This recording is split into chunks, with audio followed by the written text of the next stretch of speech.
Hello, everyone, and welcome to episode 8 of Cinemental.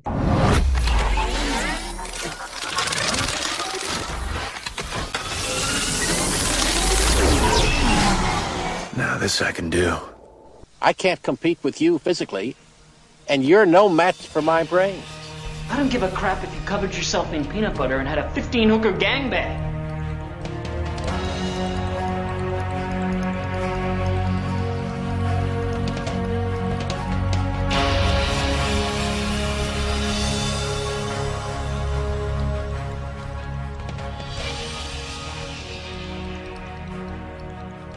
Everybody, welcome to another episode of the movie podcast that we can only hope you enjoy listening to as much as we enjoy making. My name is Steve Hobicki, and as always, I'm here with Hassan Godwin and Latham Conger III. Hello. I'm sorry? No, I said hello. Hello, world. Today's guest is a storyteller from San Diego, California, living in Madison, Mississippi. He's an award-winning writer of comic book short stories and short films, but spends most days directing creative as an ad man. Check him out at jamesninness.com and follow him online under the hand on a lime. Just wherever you want, any citrus. Any citrus will have him. Follow him online under the handle at James Ninness, all one word, no caps. We welcome James Ninness to the show. Good evening, guys. my friend. How are you? I'm great. That was wonderful. I'm going to be thinking about citrus the entire evening now. Fantastic. I know. I wish I had a lime up here for my Pellegrino, but what am I going to do? So, what's everybody? How was everybody's week? All right. I mean, a short week. Yeah. What are you guys doing? What's happening on the 4th? Where you guys are at? We have no fireworks by us in Illinois. It's going to be a pretty homegrown fireworks night at every house down the street. So, and I live 5 miles away from West Point, so we have fireworks year round. So it's just called artillery. So yeah, I am absolutely not worried about the fireworks here in New York because they've been going off at maybe 2, 3, 4 o'clock in the morning, randomly since I don't know, maybe about a month we've had ago. people setting fireworks off nightly around us for the last 6 weeks. Social. Why is that a thing? I missed the reason. I think there's some kind of Reddit, there's something going around. I'm honestly not kidding. I think there's some, because it's happening everywhere. Yeah. And nobody has this kind of spontaneity, no large group has this level of spontaneity where everyone's like, you know what we should do is light off M80s at 4 o'clock in the morning, wherever we are, and it's not even like a display. it's COVID boredom. That's what I think it is. But I mean, it's coordinated though. How do people in California know that the people in the Bronx, or in New York in general, are setting off fireworks at 2 o'clock in the morning or 4 o'clock in the It's morning? a global pandemic, Hassan. Because it's Everyone's going on bored. everywhere. Everyone's doing the same thing. Yeah. Well, all right.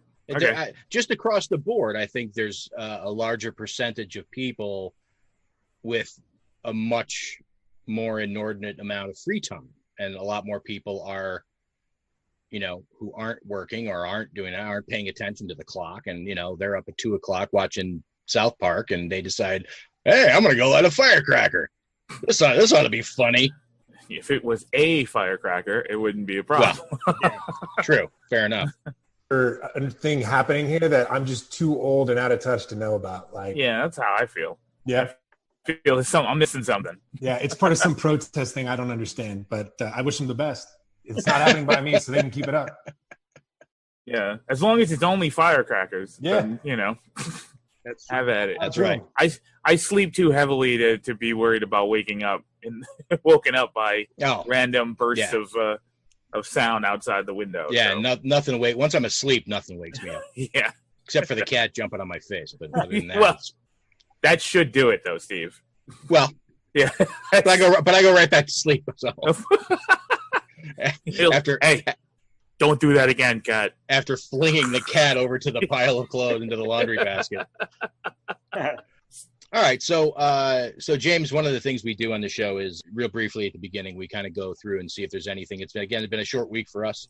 We have a segment called News That Gives Us Fits, which is just entertainment stuff that just makes us, shake our heads and act a little batty. So some news that gives us fits. No!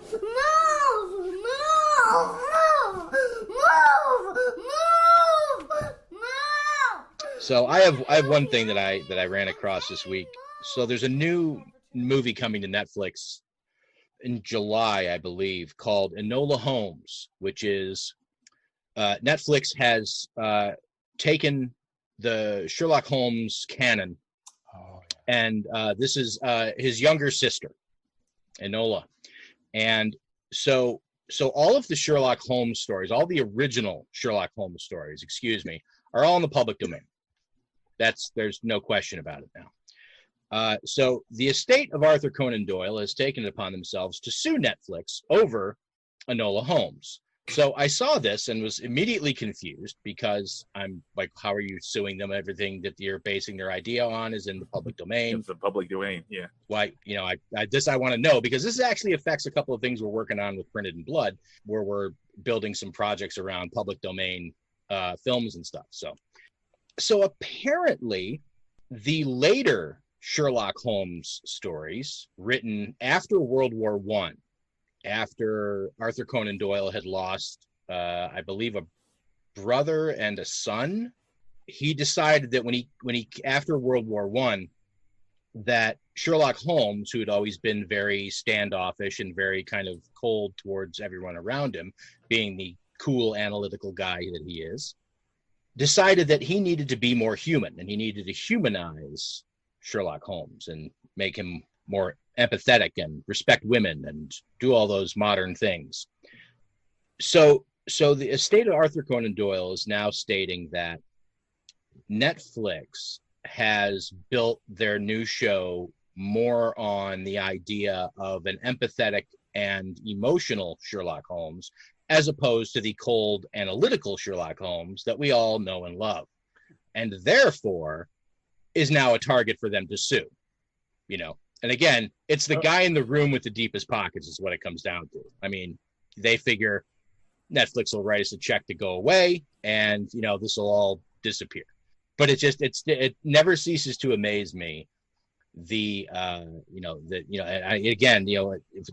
everybody making Sherlock Holmes based product over the last 10 or 15 years, and them not being able to get anything out of it, clearly, obviously, had to irk them, and for them to finally see a channel to go down, or a path to go down towards possible riches. We finally got him. Yeah. You finally did it. You finally got him. You made a character with some feelings. We got you. Wasn't there a Sherlock Gnome movie? No. There was. There was a Sherlock Gnome movie. Here's the thing. Nobody sued them. Yeah. But a Sherlock that's kind of women, too far. Yes. There either is exactly. Or there should be. We've gone too far. That's right. Well, it's a known fact that the gnomes are not legally savvy, so they could have sued and they just didn't. Did you just say a gnome fact? Is that what you said? Yes, that's what he said. I just want to make sure. They paid him off in mushrooms. They've got a lot of lawn work to do. They don't have That's right. Well, I'm not going to stop. They're mostly landscapers at heart. Yeah. I don't understand. If it's in the public domain, then what could they possibly sue for? Because the later stories, the ones he wrote post World War I, are not quite in the public domain. How many years is it? 90? 80? So I'm not sure. Well, it would have to be 100, right? Or close to 100. Whatever it is those stories are not quite clear yet. Okay, well, is basically what it comes down to. So they still have it's essentially their last straw. It's the last thing that they have any power to try and defend before they all die in their gigantic mansion. Apparently, yeah. Yeah. Probably watching Sherlock Gnome. Yeah. Yes. Sherlock Gnomes. Exactly. Looking for loopholes. I know there's something here. Yeah, it's just that was my piece. I saw, although I did see one that made me think of you, Hassan, today. Did you see the massive rumor mill that's starting to swirl about the Star Wars sequels being removed from canon? Yeah. Well, is that your story, Lay? That was what I was going to go with. So go with it. I mean, it's just, they're talking about rebooting the Star Wars franchise, and I just don't, Disney, and I just don't, I can't see it as being real though. I can't see that. It's right. See, the problem is this rumor comes from, I shouldn't say the problem. The only thing that gives this any sort of weight at all is this rumor comes from someone that in the past has been very accurate with their information about upcoming stuff out of Disney and Lucasfilm. And that's why it's being given any sort of weight at all, and not even being reported on. Which I think exactly, because they're going to reboot all 9. No. They're just going. It's going to take this. Basically, it's going to turn. It's something 1 to 3 and 7 to 9 would be erased.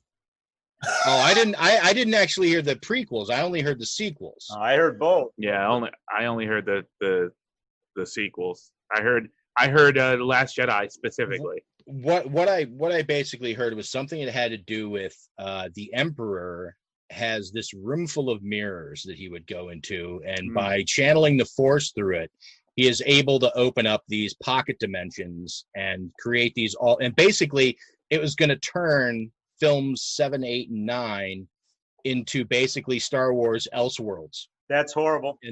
And that they would be able to go. Yeah, that whatever that area was depicted in the Rebels cartoon.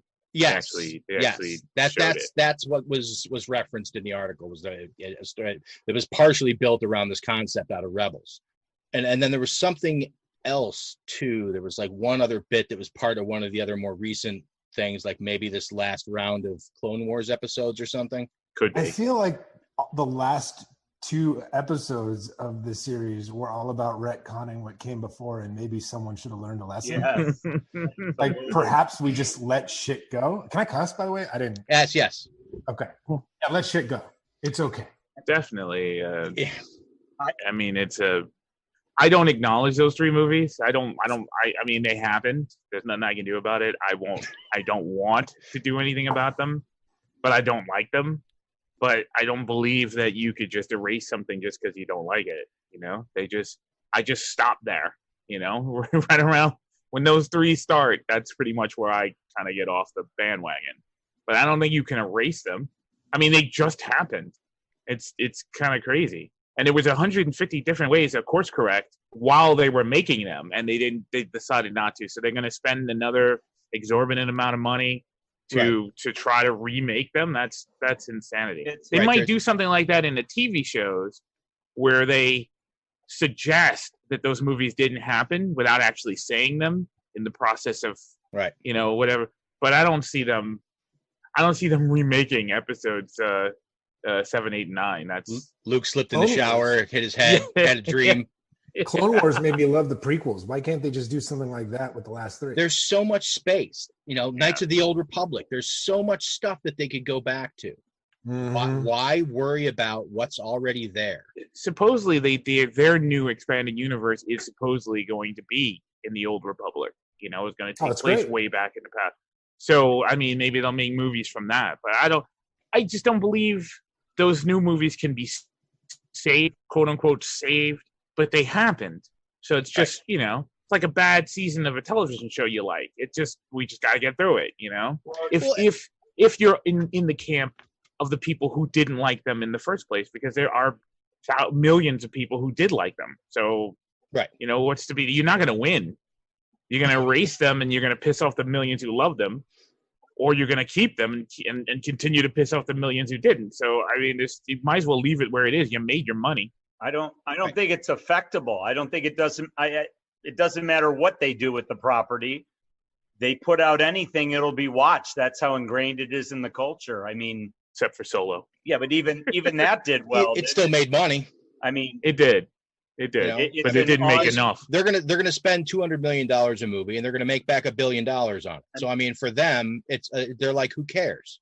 There's literally, what would they have to do to make something fail in the Star Wars universe? Honestly, I mean, it would take extreme effort to be awful, or Luke Skywalker and the Crystal Skull, or controversial. Well, even that made money. That's a close to untouchable property. So it really doesn't matter what they do. So, well, let's go on to let's move on to something a little more what I believe will probably be entertaining, because I am very anxious to hear Latham's take on this. So, James's film is Annihilation. Start from the beginning.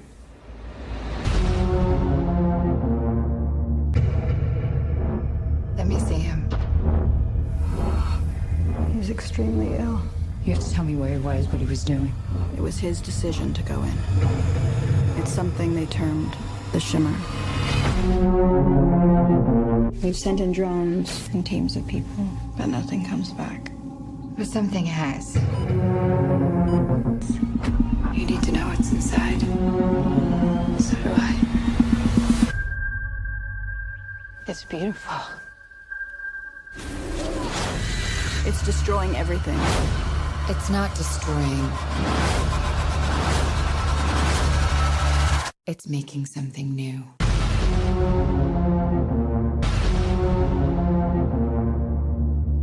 Directed by Alex Garland with a running time of 115 minutes. 5 women venture into an area of extraterrestrial influence to investigate the cause and disappearance of multiple teams of previous explorers. Will what they find alter life as we know it on Earth forever? James, why Annihilation? I am a sucker for sci-fi horror. That is my sweet spot. A lot of my favorite films, period, are in sci-fi horror, and I really, really like Alex Garland. I think he's. It's hard to say he's new to the scene anymore, but ever since was it Ex Machina? No, yes, Ex Machina. Ex Machina. I've been watching him all the way up through Devs, which just came out. I think he has an uncanny ability to take a story that's with complicated intricacies and actually put it out there in a way that's refreshingly not always clear and not always as A to B as maybe it should be. I know I leave a lot of his movies confused and have to chew on stuff. And I like those kinds of movies. I like the movies where you leave and you talk to your friends and you argue for 2 hours about what actually happened and what is true, and ultimately you leave it at, I don't fucking know. And I think Garland does that really, really well. I think this film, I agree with you 100%. Yeah.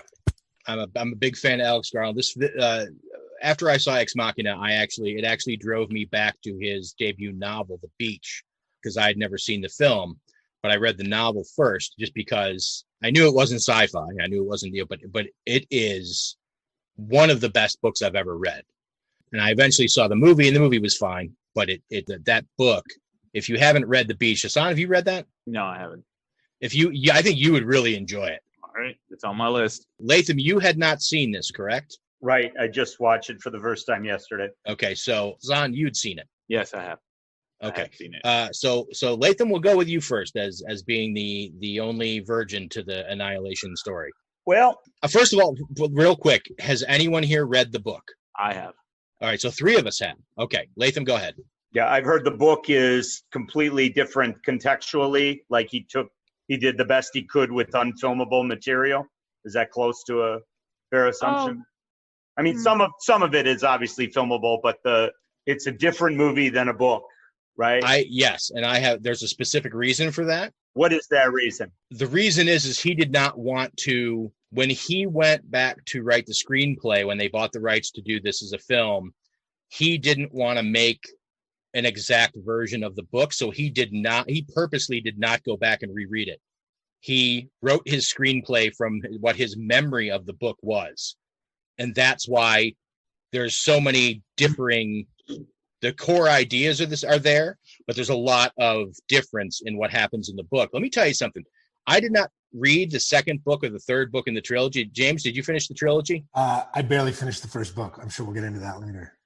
Let me tell you, reading that book, and the book is short. It's 160, 180 pages, maybe.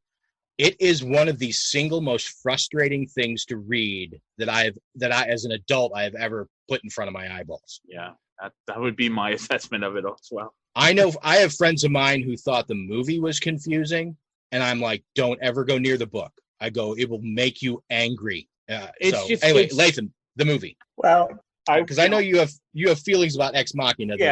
He's only directed 2 films. I mean, Devs is more of a TV show, or TV miniseries. I don't know how long it is.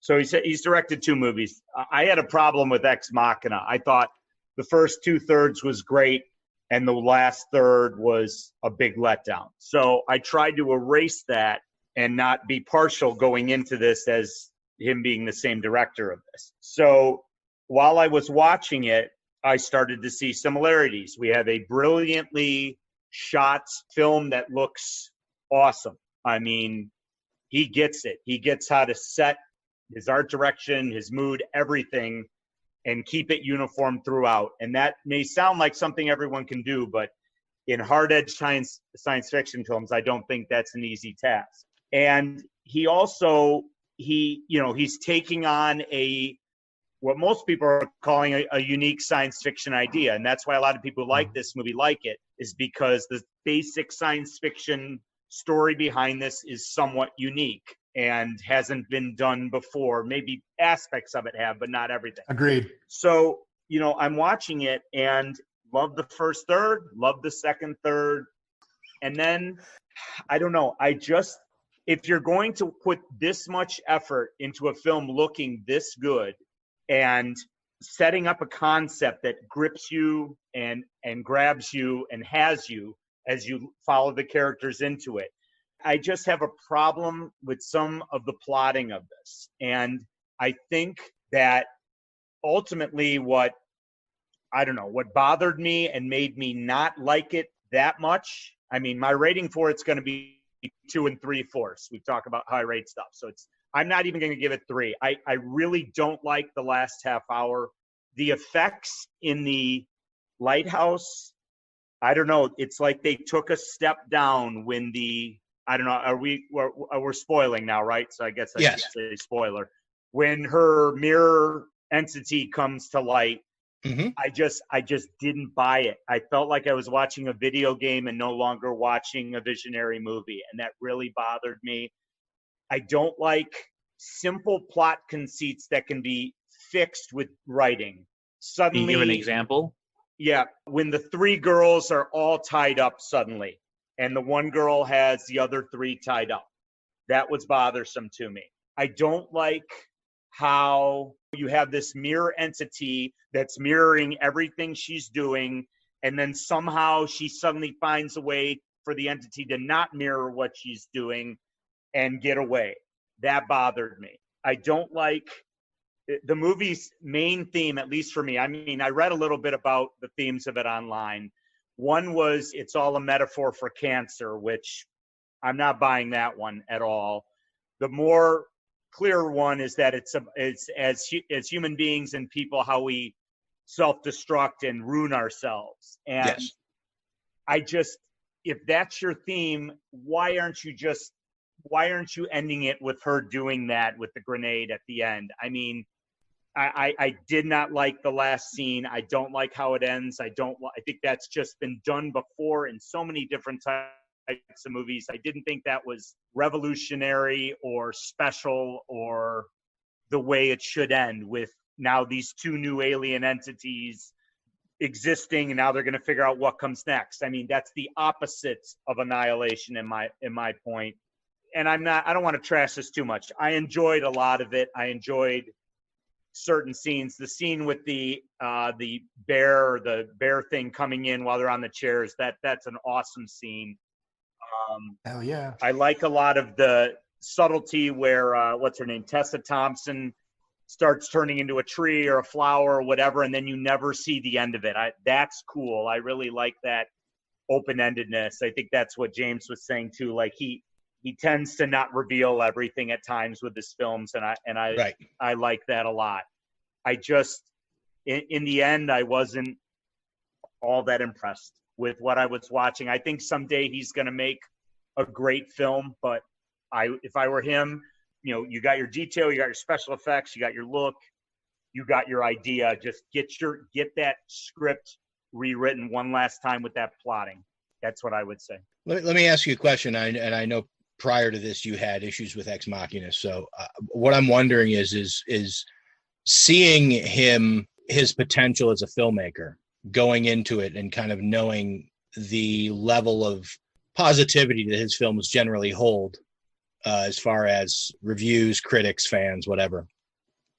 Do you think that you were holding him to a somewhat higher bar that's at the beginning. That's what I said. I didn't want to hold him with any prejudice. I know he's written other films, but this is his second one that he's directed, and I kind of put him in the same vein as Dennis Villanueva, who, like, he did a film. I don't know how many of you have seen Enemy.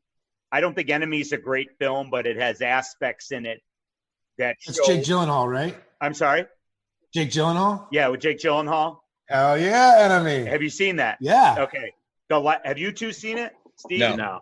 Okay. On like Netflix or something now, I think. It's the one where he finds his doppelganger, right? Mm-hmm. Yeah, but it's worth it. Like, you start to see his genius with the last shot of the film. The last shot of that movie is brilliant, and it's worth not repeating. It's so good. The rest of the movie doesn't compare to the last shot, because the last shot, you will be startled. It's not. It's just a unique ending, but you see that and you're like, wow, this guy's going to make something better someday. And then he made Arrival. He made the Blade Runner sequel. I think he did the Prisoners. Oh yeah, I forgot. Great. Prisoners. And then the drug movie, didn't he do in Mexico? Sicario. Did he direct that? He directed the first one, I believe. Yeah, the first one. Yeah. So he progressed. And I think Alex Garland, obviously he's written a lot. So I just looked at what he's written. You know, I like Sunshine. That's a really good script that I think kind of falters near the end, but it's good. I like 20. Do you do 28 Days Later or 28 Weeks? 28 Days Later. Yeah, I mean, another good film. Yep. I just think with a good ending that time. I'm sorry. 28 Days Later actually had a good ending. He seems to have a problem with endings. He seems to have a problem with the last, at least in my opinion. I mean, I can see how, like James said, this is definitely a movie you want to talk about, and it's on that level, it's great. There's a lot of things to discuss, what the movie's about, the themes, what the sci-fi message of it is, all that. I think his better films are to come, and I think, I don't like reading like, oh, this is a masterpiece and it's going to be remembered as the sci-fi masterpiece of the 2010s. And I don't know. I think there's just, I think that's going a little far. I know we want to anoint everything as the new classic science fiction film, but I'm going to like Primer better than this. Where's a good one? Primer cost $7,000. So. Latham ain't buying it. That's all it is. I'm not buying it. It's it's definitely worth watching. It's definitely worth going after. I'm just looking at my notes here. Oh, the other thing too. I like him sending in 5 female characters and they're the stars. That's great. When's the last time we saw that? I mean, that's brilliant. Except then you only get a sentence of background or 2 sentences of background on 3 of them. And develop those characters more and make me care more about them. I didn't care when any of them didn't make it. I'll shut up now. Let someone else talk about this film. Son? I kind of felt I kind of agree. To put it more succinctly, I don't like when stories just decide at the end to become incoherent, or theoretically incoherent. Like it just decides, okay, I'm gonna give you tangible information from here up until a point, and I'm just gonna start to suggest things, or I'm just gonna get esoteric about everything and not conclude. So it's like, okay, somewhere along the line, the guy just decided, look, I can't really sell this. This is my impression. I'm not saying this in general. I can't really sell this, so I'm just gonna start fucking around with imagery. Here's this lighthouse and this. Yeah, and there's a hole in the lighthouse. Well, and maybe it's just me, but I'm not sure what about the movie. I've seen the movie 2 or 3 times, and I'm not sure what's unclear. What aren't you guys get? What do you guys look at and think that you don't get? What's the main sci-fi premise of this film? What are we talking about? I mean, what is the cool, unique thing about this film? That this shimmer is a prism? Is that what we're supposed to take as the main cool idea of this?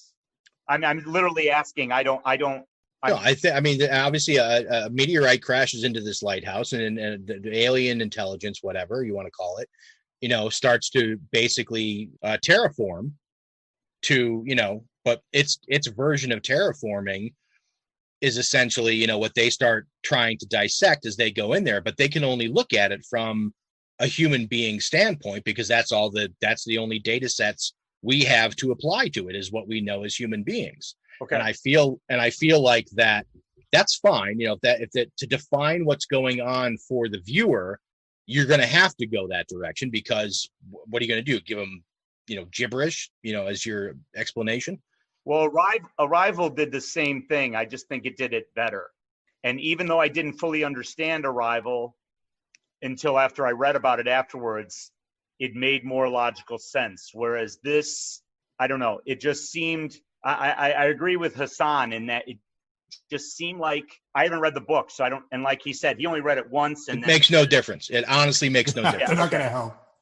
I want to hear James talk about it more, because he's the one that recommended this. So I'd like to hear. I think to answer the sci-fi premise, I think the gimmick is the refracting DNA, right? I mean, that's why everyone went to see this.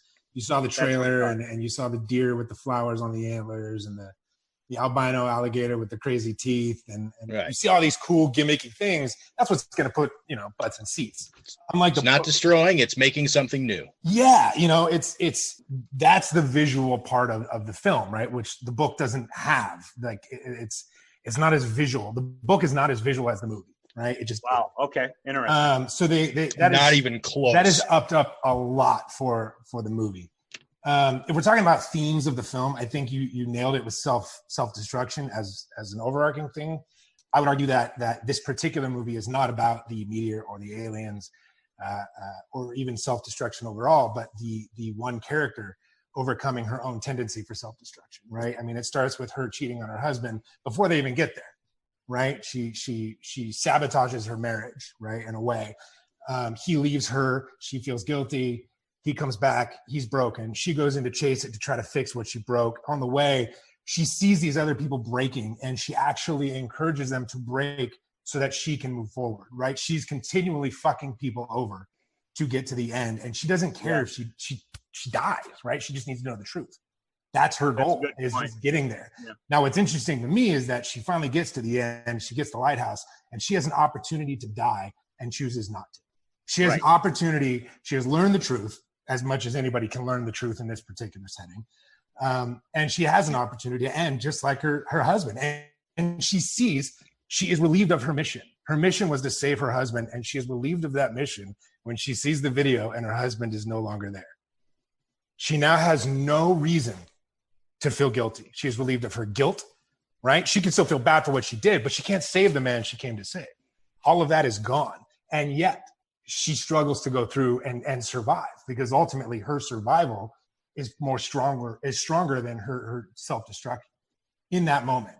And all those other women, it wasn't, right? Even when it's not sad. I mean, when Tessa Thompson dies, I don't feel bad for her. Did she die though, or just turn into a tree? I mean, I mean, that's essentially what she basically, but the thing was, out of all the characters going into that, other than Dr. Ventress, who clearly was on a self-destructive path because of dying of cancer. So she clearly had absolutely no interest at all in ever coming back. So it's like, if she was never going to come back, it didn't matter, because all she wanted to do was get to the other end of the.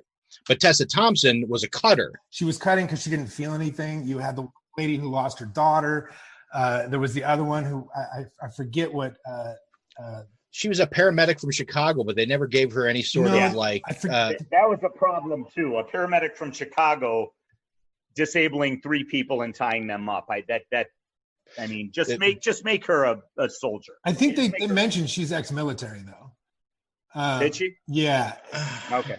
So they're all. I'm not sure. But that's fine. If she's ex-military, that explains. But they all have a thing. I mean, there's even that scene in the canoe where they're going and the one basically tells her, like, we're all broken, and here's everything. Yeah, that's the exposition scene. Yep. Yeah, you know what I mean? And I think that scene is probably done better in the book. There's more showing than telling. But I think it's very quick. It's like, yeah. And I don't think it's perfect, right? I agree with everything you said about the special effects. That actually pulled me out a little bit when Mirror Man shows up. I wasn't stoked on that. At first it was okay. It's just eventually it got, like I said, like as me and Steve have talked about before, it's like the Mummy. The Mummy is like watching a video game you can't play.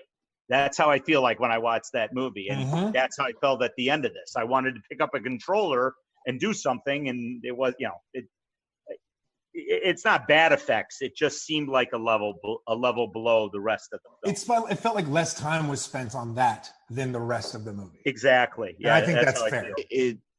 It just seems like they front-loaded all of this imagery and symbolism into a story because they didn't have an ending. Boy, I mean, so they're going to give you as much information as possible so that they can have you piece it together. But basically, they don't have the promise of the film is like what's inside the shimmer. These people are going to go inside this thing and find out exactly what happened to the last teams that they sent in and find out what's inside this thing. We get inside and all sorts of appropriately wonderfully creepy and disturbing things start to happen. They witness a lot of things. They witness the mutation of animals, or the cohabitation of animals and fauna and all that other stuff. They get to the lighthouse, which is the epicenter of this entire situation.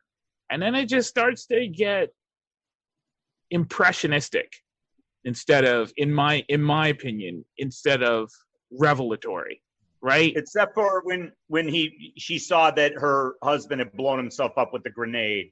I thought that was cool. And then she watched the video. That was I thought perfectly toned at that point. But after that, I agree with Hassan. And then, the sequence of her fighting with herself, and I understand what you're saying about she's decided not to die or whatever. I'm not saying that the outcome or the information is wrong. I'm not disagreeing with anything that anybody here has said about the actual nature of the story in and of itself. I'm just saying, at some point, it's a very coherent, tangible objective that decides to become subjective, like halfway through, and it irked me. It really annoyed me. It's explaining. No, I'm not going to explain anything. Nah, just figure out. Just decide how you feel about this on your own. So look, it's a perfectly good story. It's got great special effects. It's got fantastic actors in it. And yeah, the bear scene was excuse me, the bear scene was fucked up. Okay. Oh yeah, it was appropriately fucked up. It was the most disturbing scene in the movie, I thought, personally. Yeah, and one of the most disturbing scenes I've seen in a long time. Yes, right? that 100% that. Yes. But it's like, okay, then you're upping the ante on the horror. You're upping the ante on, okay, this place is not a safe place. It's fucking with all of us. It's making us all go crazy. It's making we're discovering through the dismantling of ourselves what happened to everybody who came before us.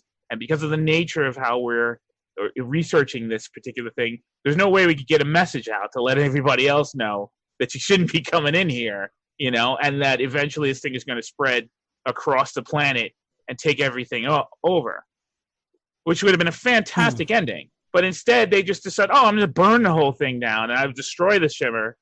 And then I'll get out and I'll continue to live with this alien creature who kind of looks like my husband as penance for my being a dipshit through the most of my life. It's just kind of like, why did you resolve this? It's more of a wonderfully horrific aspect of that there's no stopping this thing. Yeah, it's called Annihilation. This is a completely different ecosystem that's going to eat the planet, and it's going to eat us all, or have us all eat ourselves, in context of self-doubt and all the other psychological foibles that it was exploiting as these people were going further and further into this thing.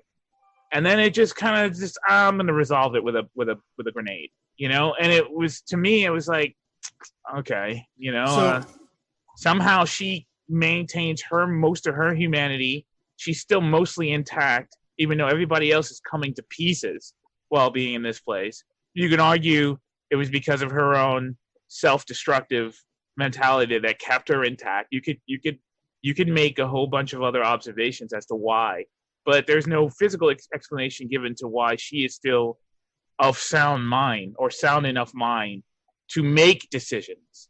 Correct. To decide not to die, to decide to destroy this thing that's trying to mimic her, that is obviously going to take take her place and wander back out into the real world, out of the shimmer.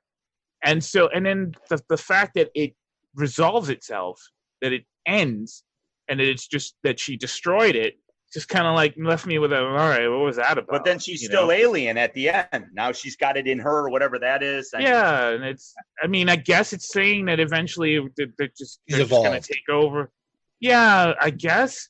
But then that's not as horrific. I mean, I understand it's not necessarily a horror movie. It said everything that it really was trying to say. It completed it succeeded in its objective of being a really thought-provoking body horror kind of thriller, psychological thriller. And then it just, for some reason, it wrapped it up. So if it just didn't wrap it up like that, it probably would have been tremendously, for me at least, tremendously more effective as a cautionary tale, or as a psychological observation of the annihilation of the human spirit, or whatever else, 100 other things you want to say about it. I think it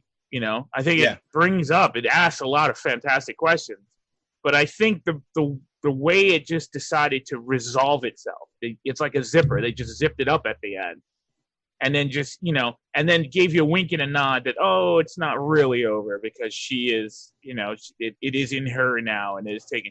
And I just thought it just kind of stepped on itself. As the saying goes, it stepped on its own dick. Hassan, I actually think you answered your own question, and this could be me looking too into it. I have a tendency to do that. And I'm not listening to you. I'm not. La la la la. I'll admit this. I'll admit that right now. But two observations. When it breaks down the psychologist into parts, and then it gets a drop of blood from the main character and begins to echo her, right, with the parts it has assimilated. I feel like at that point, and we saw this with the husband, it's no longer refracting things. It's learning how to doppelgang, how to mimic. It's trying to create, replicate what it's getting, right? And maybe it was the whole time. I don't know. That's an open-ended thing. But it absorbs the blood and it tries to replicate. Every time it contacts something new, some element, some DNA, it absorbs it and tries to figure out a way to implement that with the DNA. And an interesting thing with the phosphorus grenade is it drops it and it continues to burn. And if you watch it, it drops the phosphorus grenade, it continues to burn, and then other things just light on fire. It's trying to replicate the element of the phosphorus. Its need to consume and adapt is what kills it. Its desire to take everything and bring it in is what ends up killing it. And I do think it kills it entirely. And I think the fact that you see her eye tweak at the end is a sign that her DNA did change, in fact. It's not that the aliens left over. It's that she's not the person she was. She has adapted. 100%. Burned out. And I also think that her husband was rebuilt enough to function now as her husband, because whatever was left of the creature has been burned away. I think the alien's gone. I think it's entirely burnt away. All right. But again, I have a tendency to that makes it worse for me. That's actually that worse. explanation makes a lot of sense. And you just remind me of another the scene that bothered me the most after the fact is where Oscar Isaac, on the video where he cuts the guy open and you see the snakes. Yeah. I mean, that started off well, and then it ends, and the one girl's like, "Oh no, that's a trick of light." Okay, that is not a trick of light. That bothered me. I was like, "Hit rewind, watch it again." Yeah, just watch it again. See, I don't need to see it again. That's bad writing. Okay? That bothered me. I'm with you on that. I mean, but she was just trying to rationalize it to herself, is all it was. Yeah, that's fair. We as the viewer are watching the videotape, and I agree. We as the viewer are supposed to think that's a fucked up intestine with snakes, and they're watching the video closer than we are, and it's a trick of light. That's just don't. Yeah, but by then they're not using their light line, and it's fine. But why? But they're not being rational by then. Why did he cut the guy open? And the guy was compliant until like near the end. He's like, stop. He's like, stop. And half his abdomen is open. You should have said stop when he first put the knife in. I wasn't buying that part that much. It was cool. It was interesting to see visually, but afterwards I'm like, you know what? That didn't make much sense. So. All right. I just think, I mean, look, it's a solid film. Yeah, It's not that it's not that yeah, absolutely. It's not that it doesn't make any sense at the end with all the pieces. I just don't like the way it resolved itself. Fair enough. I think it was a wrap up that was a little too neat. And also, like, I appreciate your assessment of it and the fact that it, its own greed, or whatever you want to call the entity. But I mean, for that matter, then they could have nuked it.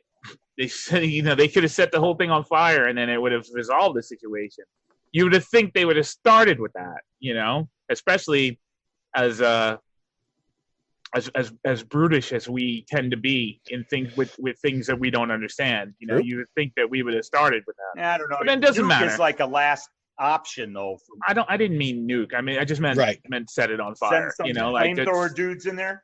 Yeah, especially if you start losing teams in there. If you said, and then in the book they've sent like 50 teams. Yeah, they're 12. In the first one, it's group 12.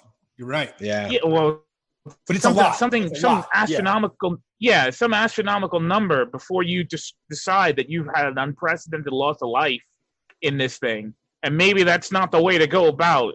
And then the book is more of a study of futility, and and not in a. So like the movie, I get it. I just like, I just don't like the way you wrap this up. I just don't. Hassan, do you think it would have been better if they had given that movie? I mean, it was already not short, but like, I had a friend say, and he felt very similarly to you, and his thing at the end, he said, I wish they would have given it like 20 more minutes to help me. He's like, he felt like, and this isn't what you're saying, but he felt like the movie got ahead of him. Like he was pacing with it, and then it lost him for a little bit, and he wasn't with it when it ended. And he was like, I wish they would have kept the pacing they had the first 3/4 of the movie. And just made it longer. I'd be fine with that. With it, do you think? I'm genuinely curious. Do you think if they had more time, you would have enjoyed it? If they could have unpacked it a bit more? I don't know if I feel like it was rushed necessarily. I don't know if that's my criticism of it. Yeah, it just felt like someone else wrote that ending. It felt like someone else wrote this entirely delicately laid out, meticulously intricate story that basically is about a woman who has messed up her entire life and is virtually suicidal and is going into this mysterious place, pretty much the same reason that Jennifer Jason Leigh is just, but even she's unaware of it, of how self-destructive she is. And she finds, there's a lot of danger, there's a lot of terror, but there's also a lot of beauty in the way that everything is being annihilated and brought back together. And then maybe that's metaphoric for her being able to annihilate, to be annihilated and yet come back together as a different thing. And it's going and it's going, and then that guy died. And then his nephew came in and said, you know what I'm going to do? Grenade. And then we're going to blow this place up and we're out of here. And this is and it's a AAA movie. And it just, to me, it's like, wait a minute, you were just spelling out this, you were telling me the story in this really intricate, meticulously visually symbolic way. And then you just burn it. It's just, to me, I was like, so what was the point of all that? And it's just, what was the point of this? And and then you also have the very clumsy exposition from Jennifer Jason Leigh explaining what Annihilation is, when you don't need it explained to you at that point, because you've been seeing Annihilation on 100 different fronts, 100 different versions of Annihilation on the path to this place. And that was a good nod to the book. The book, the psychiatrist, because they don't have names in the book. Yeah, right? but Annihilation in the book meant for all of them to kill themselves. Right. So in the book, if the psychiatrist says the word annihilation, they're all hypnotized. They're all under control. Wow. Then you have to kill yourself. You commit suicide. So I actually like that she said the word annihilation and immediately died. That's cool. I didn't know that. The psychiatrist says annihilation and is immediately consumed. That's really interesting. But they don't. That was an interesting nod. Is all. That's great. It's a nod, but then that comes off in a film as incoherent. So what?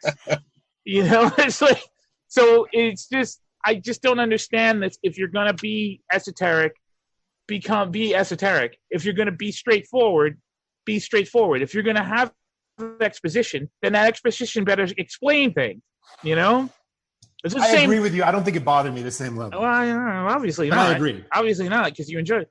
It's the same thing with the you know, and just completely out of the blue. It was the same thing with The Last Jedi, right? I have no issue with any of the stuff that happens in that film, but when it came to explaining why did you make these decisions, it's like the writer, director, whoever just didn't want to come up with a reason. So his answer to the question was to give us information we already had as his decision to pretty much abandon his life's mission. And it drove me nuts. Like, we already know that. We had 3 fucking movies explaining that. And this was before he was even goddamn born. So you're going to tell me that somewhere along the line, he just read a book and realized, oh, this is fruitless. I'm going to murder my nephew in his sleep. It was nonsense. And this is kind of the same thing. It's like you're kind of trying to have it all. You're trying to have your cake and eat it too, which is the wrong way of that phrase. It's trying to eat your cake and have it too. But you're trying to tell me a psychologically disturbing story. So long as there's cake. And then have John McClane come in and blow the whole thing up at the end, you know? And it's like, all right. I got no... All right. All okay. the lighthouse needed right. was an elevator, right? Then it would have been. Yeah, exactly. And then at the very end, you're gonna nod again at me and saying, "Oh, but it's not quite resolved." Yeah. Because and it's like, "Oh, fuck you." At that point, it's like, "Fuck you." Well, but I think what we can't do. I think what's happening right now, though, is you're taking your understanding of the ending and imprinting the directorial intent. Like, we don't know that him saying them glowing at the end was that's him all. saying, But that's all I "It's can not do. over." But that's all I can do is But say. what I'm saying is, you can't fault him. I could fault him. If I didn't like it, I could fault him all I want. I'm not saying you cannot like it. Let me finish. What I'm saying is, we can't assume his intent based on our understanding. I understand what you're saying, but it doesn't. His intent doesn't matter. I agree. It's all the impression that I'm being given. 100%. And the thing that what I'm saying is, because I don't know who the guy is. The guy's probably he's probably an altruistic saint who's helping cancer patients. Right? I'm not saying he's a bad guy. I'm saying that the work that he presented to me, the story that he gave me, left me feeling this particular way about it. But I didn't like how it was. I didn't like the impression I got from the story that he told me. Sure. I didn't like and it's a compliment, because I said everything up to a point. I mean, for lack of a better word, everything up to a point was brilliant. Yeah, I wanted to know what was happening in the lighthouse. I wanted to know what was going to happen, so I was into it going into the lighthouse. Yeah, but and then when you get to, it's like I don't know. It's like Ripley going into the alien den, and you find out that the alien eggs are coming out of a void, a gaseous womb of a rift in reality.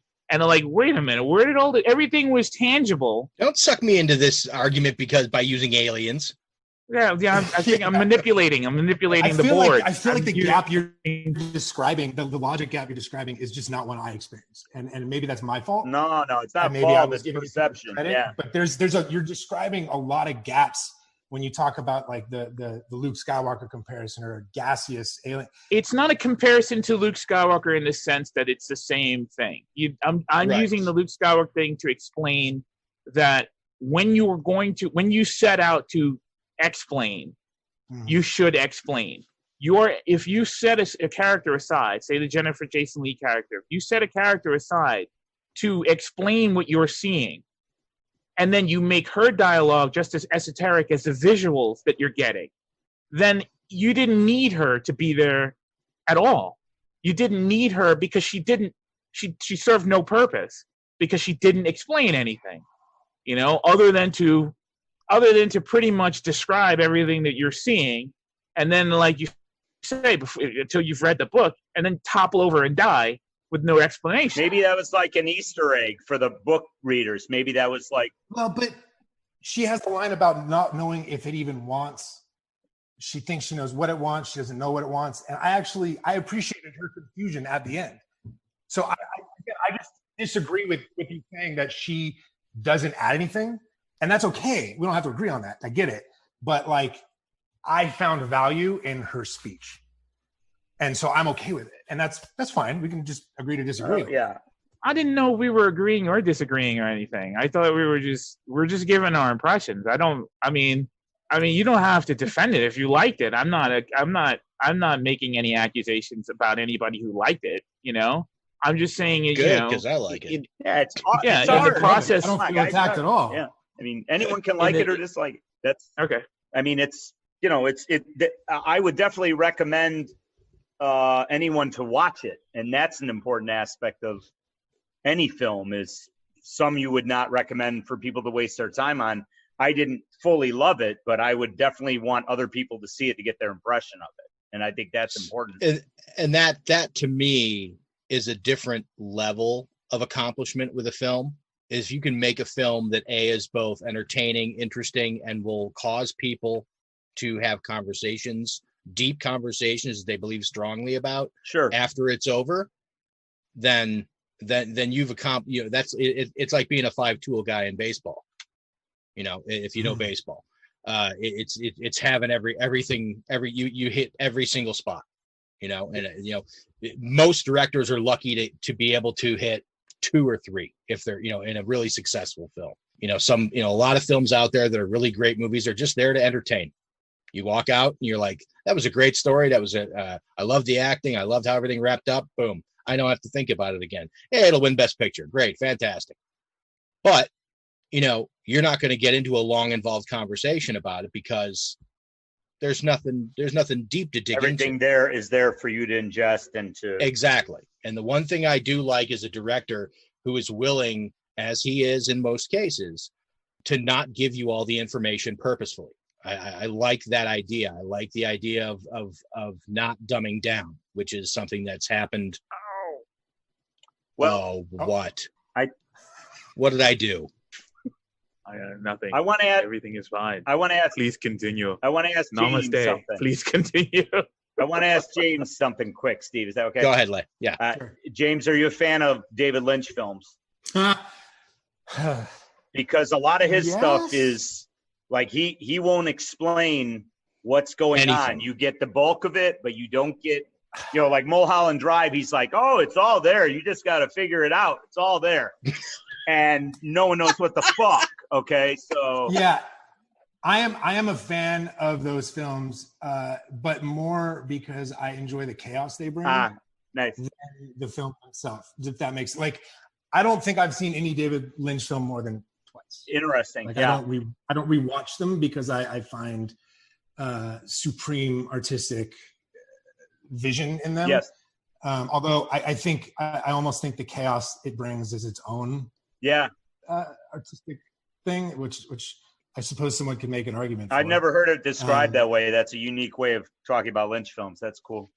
It's chaos is just the way I describe things I don't understand. I'm too stupid to get. No, it's not stupid. No one gets it. I mean, I'm a huge fan of his, and I don't get what the fuck is going on in half his movies. So I like the old Twin Peaks more than the new Twin Peaks. Oh boy, we're on the same wavelength here.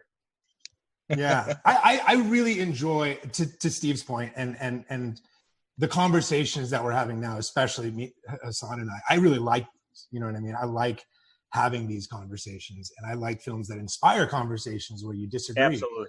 Because I learn things, right? Like even this conversation tonight, listening to Lathan and Hassan. Steve, I'm learning nothing from you, but Lathan and Hassan are helping me kind of think about what I think about the movie, right? And challenging some of the ideas I have. And I like that, which is why, by the way, I say things like we could agree to disagree, because in my mind, I'm trying to process what you're bringing to me, right? Is okay, that's an interesting perspective. And I got to try to challenge myself to see things that way. And frankly, don't do that a lot, right? No. I had the same comment after Prometheus. I had an argument with 2 of my buddies. We saw the midnight viewing. We were up to like 7 a.m.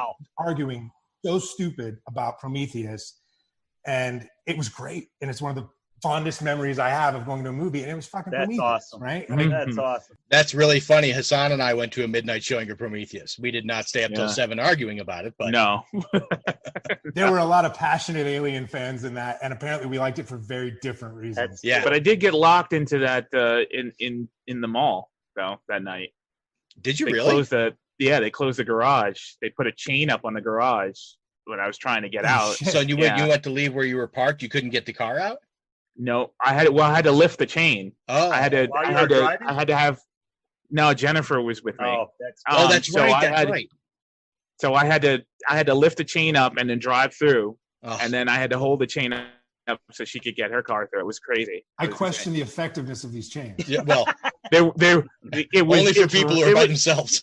It was in Rockland. It was in. Yeah. So I mean, it's the illusion of security. It wasn't security. That's right. It was- So a couple of good. a couple of tidbits about the film. So apparently, when this film had its first test screenings, one of the financial execs at Paramount had some issues and wanted changes made to the film. Wanted Portman's character to be more sympathetic. He wanted a different ending so it would appeal to a wider audience. He thought that all these things were problematic. Steve, let me stop you real quick too. I was one of those Paramount execs. I just wanted to throw that in there. Okay. Well, then I'm sorry that Scott Rudin kicked you in the nuts. Okay. So producer Scott Rudin, who had final cut on the film, talked it over with Garland and basically sided with the director and said, "I'm not making those changes." And that is why this film was not released in theaters internationally. It was sold directly to Netflix. Wow. It only came out in theaters in US and Canada, and it went direct to Netflix overseas markets. It was like 3 weeks later or 2 weeks later, something Totally like that. forgot about that. Yeah. Yeah. So it was never released in theaters internationally, partially because I think the execs were pissed off, probably. And so they're like, well, fine, then we're not going to release your movie into theaters. You know, it's a spiteful whatever. Did it make money back in the end, Steve? No. So estimated budget on it was, I believe, around 40, and box office was 43. Now, that being That was said, 40? Wow. yeah, that's the same thing I said. That's why they like him. He gets the big bang for his buck. That's for You better believe it. That's impressive. So I don't know the answer to that. I mean, after P&M costs, I would have to say if they were probably lucky to break even. Well, and I wonder what Netflix played for global distribution. good There point. you go. That's the other thing. That, and then after, obviously, DVD sales and whatever else was called into the mix. Interesting. Yeah. So Frances McDormand was originally considered for Dr. Ventress before Jennifer Jason Leigh got the role. Other options besides before Natalie Portman, Julianne Moore and Tilda Swinton. Huh. Hey, Yeah. Julianne Julianne. who plays that character, but okay. So an MCU check-in on this movie. We've got Jane Foster, Valkyrie, and Wong all in this film from the MCU. Well, that's where Valkyrie went after she turned into the tree. She went to Valhalla. So. That's right. This I found kind of interesting. There's two other pieces of source material that people have. Well, one of them, people pointedly said Vandermeer. They felt Vandermeer took the idea for the core concept. So there was a Russian short novel called Roadside Picnic, which was optioned and turned into a film by Andrei Tarkovsky called Stalker. Oh, sorry. Have you seen it? Oh, yeah. I've never heard of this. Please pick a I feel like I'm- Tarkovsky movie one of these times. Please. Sorry, go on. Well, it's funny because I grabbed it today because I'm really interested in seeing it. Well, don't take your Valium. Wow. Okay. So the basic idea of Stalker is that there's an area that's off limits that's hinted at or told because of some sort of alien interference, whatever. And so there's these guys that make livings guiding people into this quarantine area to a special room that apparently if you're brought there and you make it to the special room, this room will grant you a wish or your wishes will be fulfilled or whatever. So anyway, from what I understand, this movie is about the trip to getting this guy, whoever, to this room. So Vandermeer claimed that he had never heard of or seen Tarkovsky's film or read the story before he did the book. I believe the other with Susan Collins. Yeah, right. The other one, which Susan Collins' explanation, which I actually find more interesting, are the similarities between this story, or at least portions of it, especially the way Garland has taken it away from the original book, and Lovecraft's Color Out of Space. Oh yeah, especially that new version. Dude, that movie tripped me out. Was that fucking great? Didn't I tell you that was great? I was not ready. What, the new one? Yes. Directed by the guy who did Hardware, or whatever his name is. Yeah, Richard Stanley. I want to see it. I really want to see it. It's so good. I don't know which movie we're talking about. Color Out of Space. H.P. Lovecraft's Color Out of Space, the new one with Nick Cage. Believe it or not. Yeah, I really want to see it. If you two liked it, then I'm in. It is an absolute blast. Great. Yeah, it'll be a fun one to talk about. Mm-hmm. That's your next appearance, James. Yeah, there you go. We'll do Color Out of Space. Yeah, so that's all I got.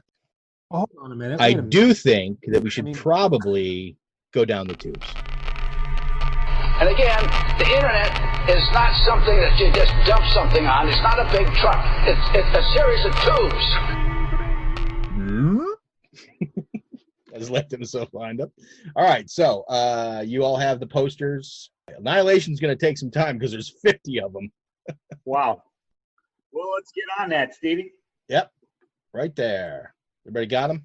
Pulling them up now, but yeah, go ahead.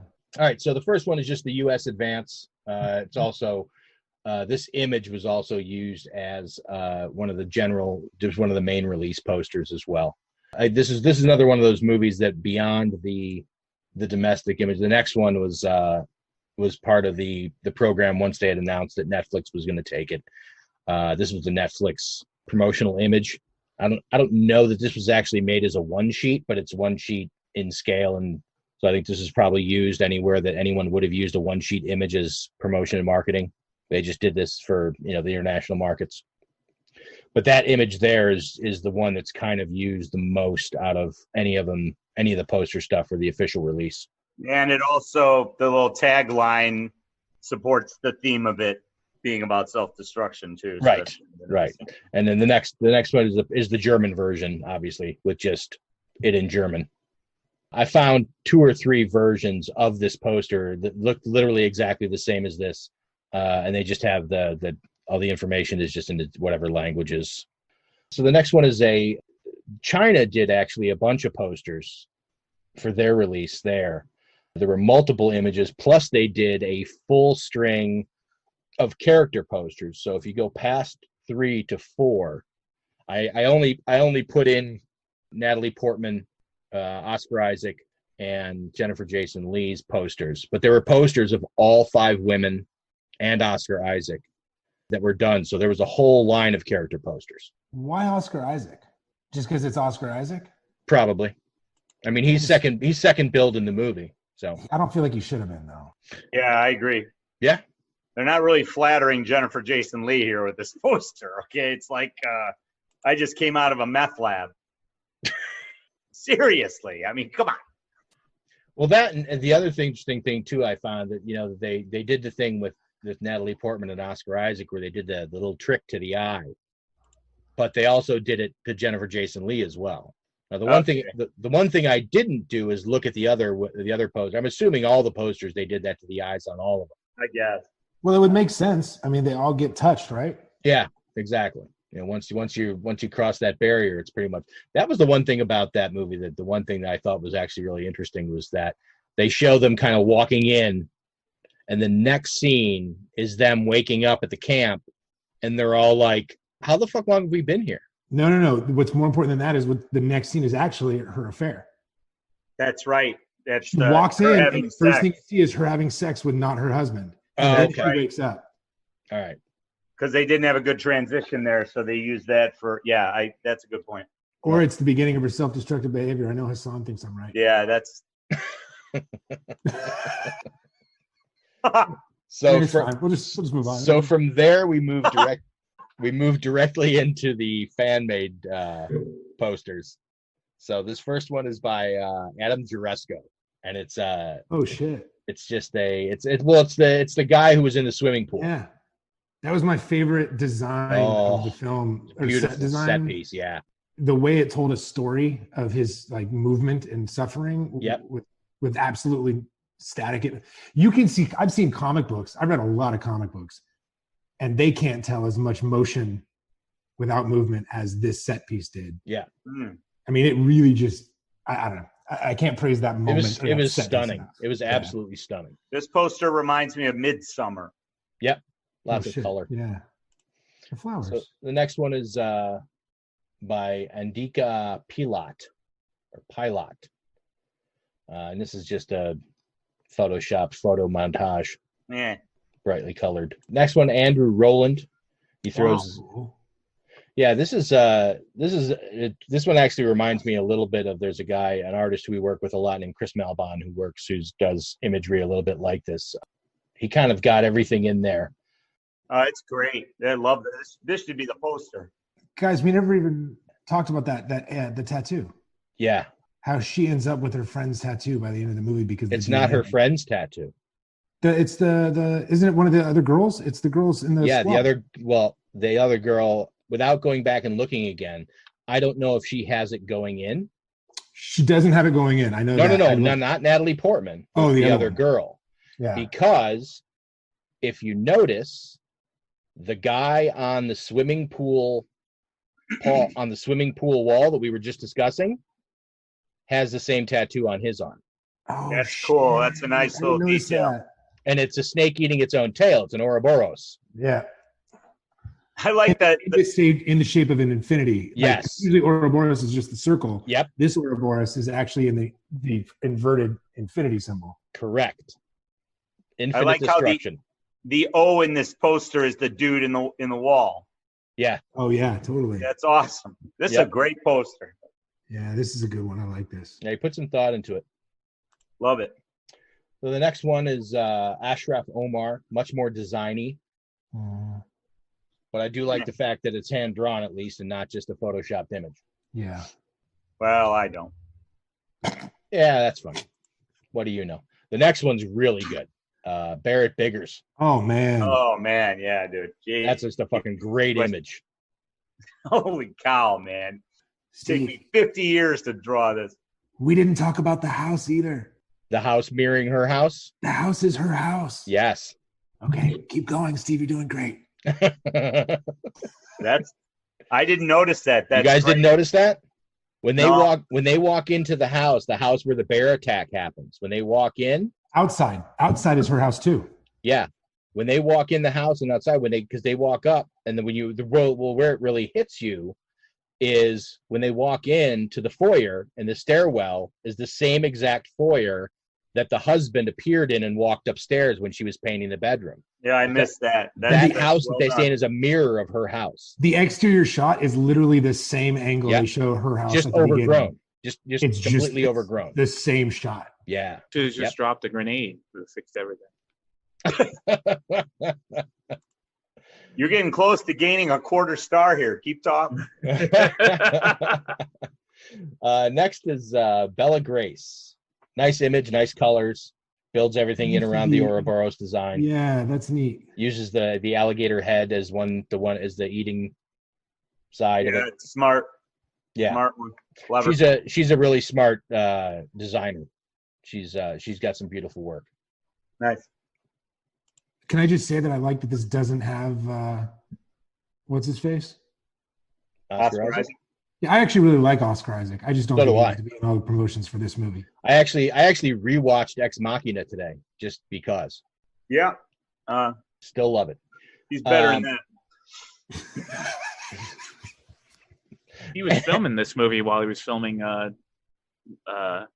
Force Awakens. Or The Force Awakens, yeah. Yeah, they were filming both He at the was same walking time. from set to set. Yeah. You know. Oh, really? That's Yeah. interesting. Yeah, they were on neighboring studios.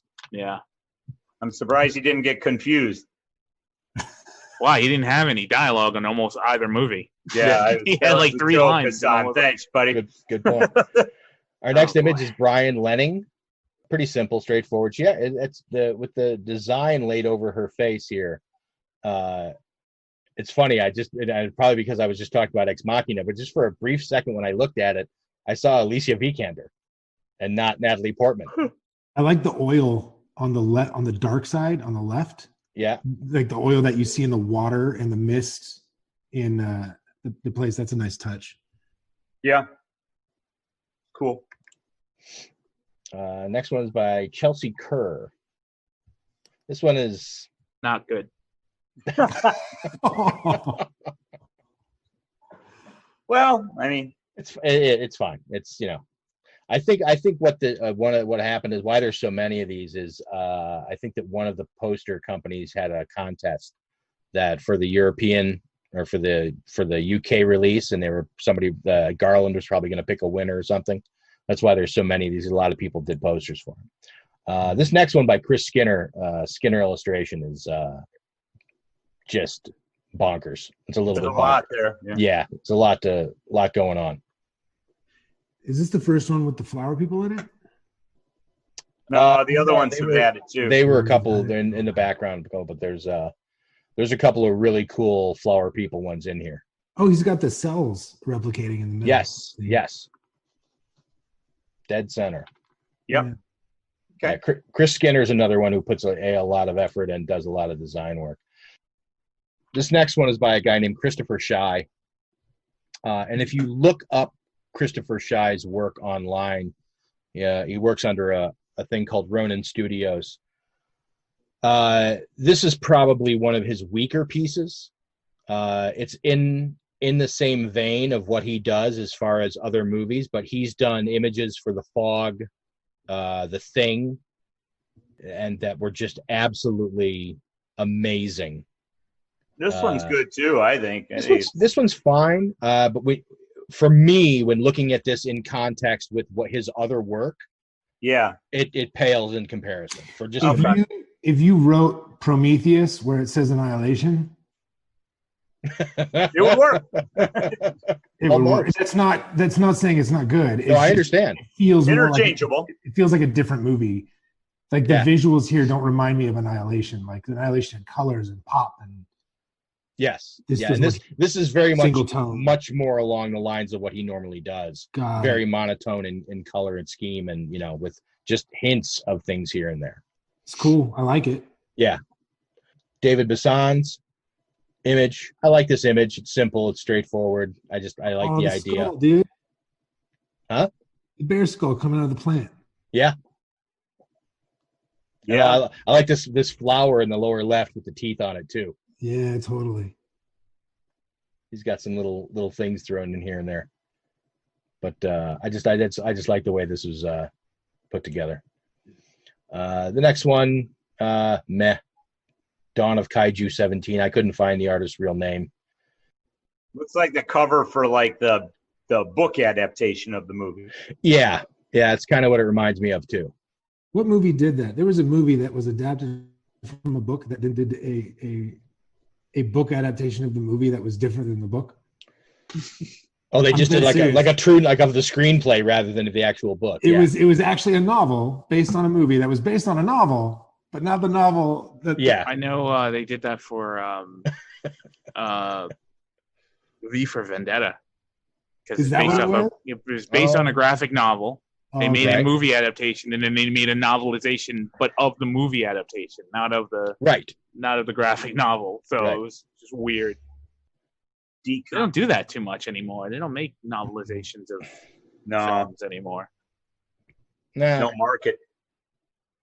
Yeah, because no one reads. Exactly. So the next one is Decomp Designs. This one feels like to me like it could have been part of the actual campaign. Like the actual official campaign as like a teaser poster. It looks like an actual screenshot. Yeah, I think it's just a lightly touched still image from the film. Yeah. He's done some slight manipulation to the figure. But other than that. This next one I like a lot, Edgar Asensao. Oh yeah, that's great. This is one of our regular guys, does a lot of work for us. And this piece does not disappoint at all. You should get a print of this for Latham. This is his favorite moment from the film. So it is. You should, get this for him. I can use it for a gay pride parade too. So it's got two separate uses. Twofer. Yep. It is a cool poster. I like it. Yeah. Yeah. The next one's good too, with a nice monochrome color scheme. This reminds me of almost like what would be the cover of a graphic novel version by Eric Whalen. Like a Mondo print. Yeah, a little bit, but it even seems more comic-y than that to me. It seems more comic book artist. Totally. It's cool. Is it 3 skulls she's got on her? Yes. And then a plant, like the one that turned into a plant, the 3 that died? Yep. Interesting. And then in the trees on the right, there's the alligator vertically where the tree trunk comes out of its mouth. Oh, shit.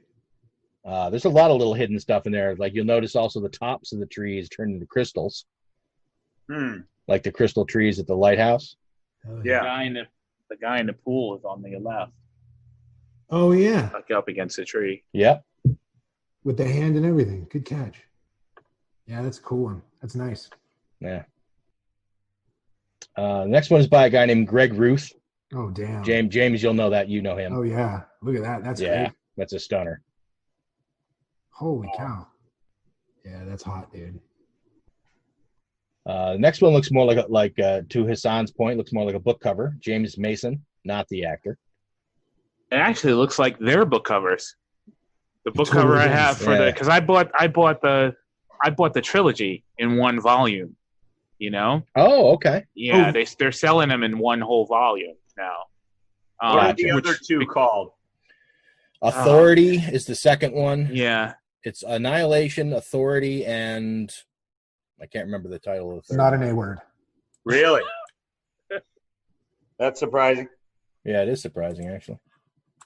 But this pretty much was the motif for the cover. It was very straightforward, monochromatic line art, kind of litho kind of situation. Hassan, title card underneath. You have the 3 covers, the 3 original covers anywhere, like put together still? Or no, I only have the. It's Annihilation, Authority, and Acceptance. It is an A word. God damn it. Wrong. Hey, I'm just gonna sign off, guys. I'll see you later.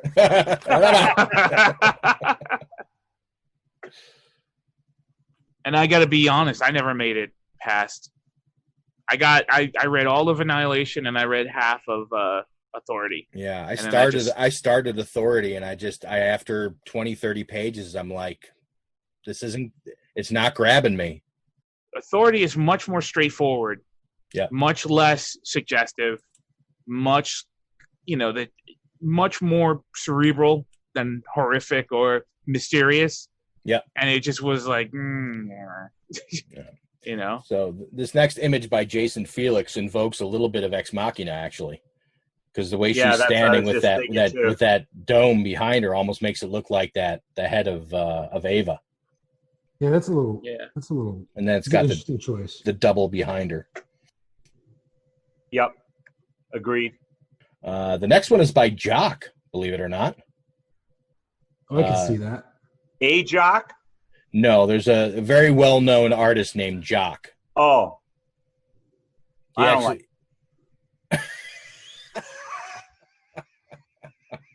Sorry, go on about Jock. My bad. I'm not. Latham doesn't like it because there's no lighthouse. That's right. Oh, it's in the water. It's sunken. Can't you see it there? You know what this image reminds me of, Latham? E.T. Manhunter. Oh, a little bit, yeah. I think he stole it from Manhunter. Yeah, right? And then just typed Annihilation. And just typed Annihilation on it. This feels like a poster you get at like a secret screening of the movie. Yeah, exactly. And then it makes it like, because the story behind it makes it cool. Like when you're showing your friends, you're like, oh yeah. Yeah, There's only like 30 of these. And no yeah. deal. And it's signed on the back, but you can't see it. There are only 4 of us who got these. Yeah. This is if you take a screenplay class at college and they pass this out for you to study, and this is the cover. Yeah. That's what it feels like to me. I like it. I like it. The next one is Johann Brosau. This one's awesome. With the hand. You like that one? Yeah, this is cool. Yeah. Almost minimalistic. Oh, yeah, very much so. Yeah, but it pretty much consolidates the whole story. Yep. In one simple image. Yeah, it's good. I actually like this next one as well. K Trin, and it's just I think the just the design of it. Yes. And because it's got a classic Japanese illustrative brush style to it. Like a manga book almost, right? Yes. But yet everything else is very sharply digital. Yeah. And the mirror image of the title, that's cool. Yeah. Yeah. I like that the deer thing is kind of turning into a fish at the end. It's kind of funny. Yeah, it's cool. It doesn't give away plot points, but there's a lot of plot points there. Yeah. That's cool. neat. I like that. You'll really like the next one. Killian Ang. Yeah. Okay. Yeah. This is what I did this year. Yeah. Just this. Yeah. Killian Ang he's one of the premier poster guys. We can't get him. He's beyond us. Jesus. Wow, Christ. really? Oh yeah. Yeah. For now. Yeah, for now. On the right side. Yeah. And then is that the? That's nuts. Yeah, this is crazy, man. You could spend days. Yeah, I mean, The it's like skull a at the maze. bottom, from the top of the painting and the hand, Wow. Crazy. the doppelganger in the middle. That's wild. Yeah. Just it's beautiful. I mean, and not only that, but his color choices are great. It looks Nuts. like the movie. I like that. I Yeah. like that they used different colors. Yep. And the next one, Kyle T. James. I like this one a lot as well. It reminds me almost like of a video game version, or like a Simon Bisley painting or a Frazetta painting of what would be that. For some reason, I immediately thought of Tropic Thunder, Uh-huh. That's guy. funny. but I do like this a lot. I don't want to. I like this. Yeah, he kind of hits all the high points. He's got the broken skull, the gator, the bear, and then You guys, the bear was screaming, "Help me!" the bear mimicking the human voice. Nightmares Yeah, for it's fucked up. weeks. Fucking Yep. amazing. That's was- the best scene in the movie, I think. And I remember when that happened, when I remember watching it going, oh fuck.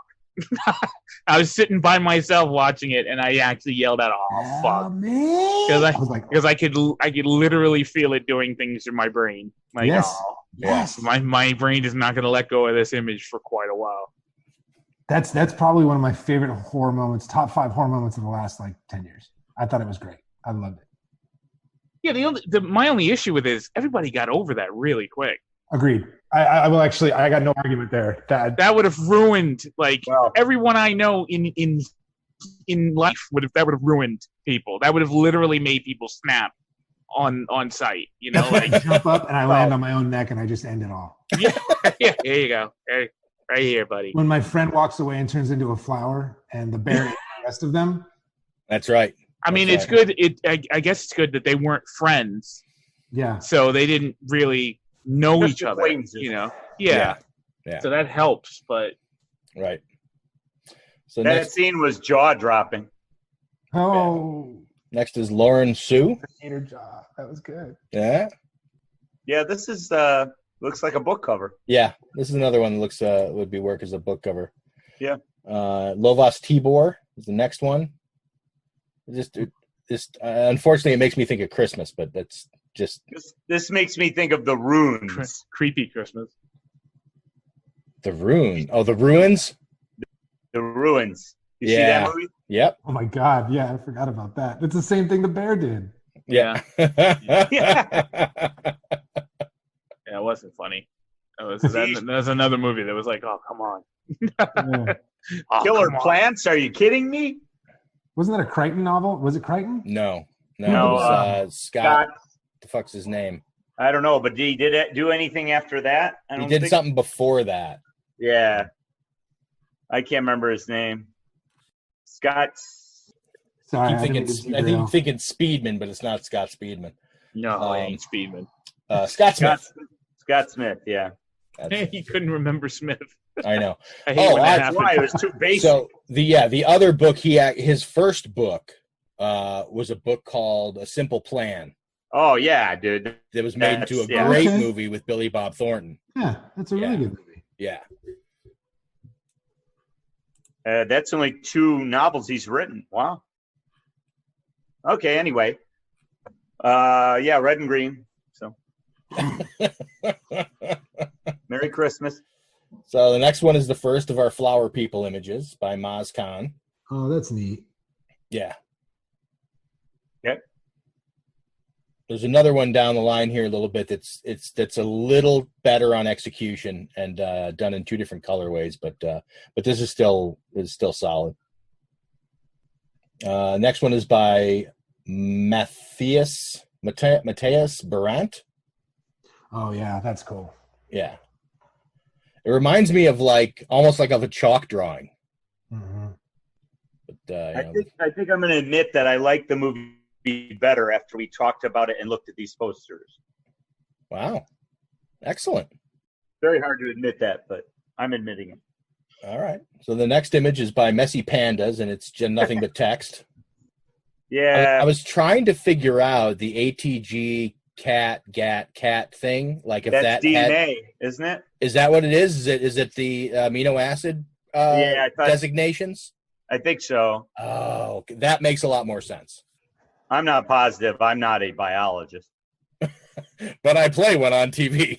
So when I first saw this, I was like, oh, I don't get it. And then you explained it's DNA, and I was like, oh, I'm disappointed that I get it now.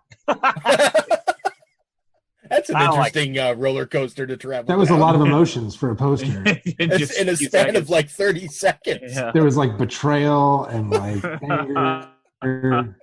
Imagine if you were in a movie theater, you have to go get candy. Well, now because to make yourself feel there's better. words on the outside and then there's a border. I guess I'm not getting it. Yeah, it's a good idea and probably not executed that well. Probably done in an afternoon. That's why. Yeah. Michael Rogers. I feel like this could go either way as far as a book cover, but I like this the image. It's the central image itself. I like. It's very Peter Pan-y. Yes, yeah, With because Tinkerbell the hummingbird. Because of the hummingbird out front. Yeah, I like it a lot. That's a good analogy. So this next one is by he goes by the name Marugia. His name is Sharmalan Marugia. Is I actually know this guy. He's one of our UK artists. Yeah. This looks a lot like the book covers. Yeah, because of that pastel-y background. This is actually a little bit more in depth than the covers of the books. But. Yeah, Hassan. The reason I was asking about the book covers is because the I don't know if it's the first printing or if it was just recent or whatever. But if you put the 3 together, the drawing it makes is actually referenced in the 3rd novel. Oh, wow. That must have been in one of the earlier printings because the 3 covers now are just 3 images. If you put them, if you put them together, the outline of it is actually referenced in the last novel itself. So, like a Sutter Kane thing. Yeah. It's pretty interesting. But that's why I asked because you said you got 1 volume. I didn't know if maybe they had put that image in material somewhere. No, I don't think they did. I should finish it. The next one is Neil Davies. This guy does a lot of really nice portrait-based images. If you go check out his website, if you get a chance to check out his website, I highly suggest it. Does really beautiful work. Most of it's in color usually. This one happens to be in black and white. Why is Poe Dameron on this poster? Right? Should have an X-wing in the corner. He's there to save the day. Looks like 2 TIE fighters flying up there, those little dots. The TIE bomber. So next is Nick Charge. Oh, interesting. Which reminds me of the Metropolis a little bit. Oh, totally. Yeah, for sure. Maria from Metropolis. But if you start to really look at it, you look at all the different places where it's like the image, the body has been sort of sliced, and there's different imagery in the sections. It's like a lot of you put a lot of thought into this. A lot more than comes across, unfortunately. Back in Metropolis, circuses. The next is Pushkar Chatterjee. Wow. That's a name you'll never forget. Or will immediately. Yeah, and it's just, you know, I think that I like the concept. The execution is okay. I agree. Very Westworld, but with flowers. Yeah. The next one is Rio Saputra. I like this image a lot, just because the way it's designed. But again, this, I feel like this could also be a book cover. I like what you did with the type. Yeah. I don't like it. Latham doesn't like it. Well, there's no lighthouse. We've been over this. He's got me. No lighthouse, no winner. no win. So the next one, Rory Kurtz. He did 2. Yes. So if you go this one and then you do the next one, one is called Daylight and one is called Moonlight. And there was interesting. The Moonlight one was the variant. The Daylight was the regular release. Okay. So I mean, this is just. Do you feel like if you get the regular release when a variant is optional, like you lost? No, not at all. In fact, in most cases, I feel like the regular release is stronger than the variant. Whenever I buy posters, it's based solely on if I like the image better. It is all it's on. Posters they're too fucking expensive to worry about trying to get the limited variant just because it's limited. If I don't like the way the limited variant works, then better for me, because I you know, in this case I would have been happy with either one of these. I think they're both beautiful. I actually like the Daylight one a little better because I like the pinks and the fuchsia out of there. But it's a really beautiful image. And I like the fact that the face is not filled in at all. It's just that the vines make that sort of jawline shape, and then it just stops. The snake is an interesting choice because I don't remember seeing one. Right. I know, and I feel like they put the snake in there to give the impression of a breast. Or Garden of Eden. Oh, I saw it as the hands. And yes, it's the hands. Interesting. I like it a lot. Johnny Snakefinger. Next is Ruben Caballero. Oh, Latham, they got you, buddy. There's a lighthouse. It's buried in there, but it's there. I still don't like it. Oh, wow. I don't even know you anymore, Latham. I don't even know who you are anymore. I think hearing you talk about the movie has increased it a 4th star on my rating. I'm about to move it up, and trust me, that's a big thing. That's a life event. I'll take it as a win. That's something. Yeah, that's a big win. Next we have Ryan Jardine. It's not overly impressive. Yeah. I feel like he just tossed this out. Yeah. Even leave the cutout corners of So the images. this next one, again, is by my buddy Scott Saslow, who does those photo, the ones I told you where he uses stock photo footage and then puts, typography over them to kind of tell the story. He's the one that did the Benjamin Button image with the baby and the Heat poster that Hassan and Latham that you guys liked of the city. Yeah. So this is his version for this. That's the location, right? From overhead, I guess. I don't know what it is quite. Yeah. I feel like it's either a really close up look at a flower or a cell or something. But there's no pistils to it. It's just literally the body of the flower. Yeah. Or it's something biological. At first when I first initially thought about it, I thought it was like a drop of like blood that's spread in water almost. It's certainly abstract. I like it. Yeah. Okay.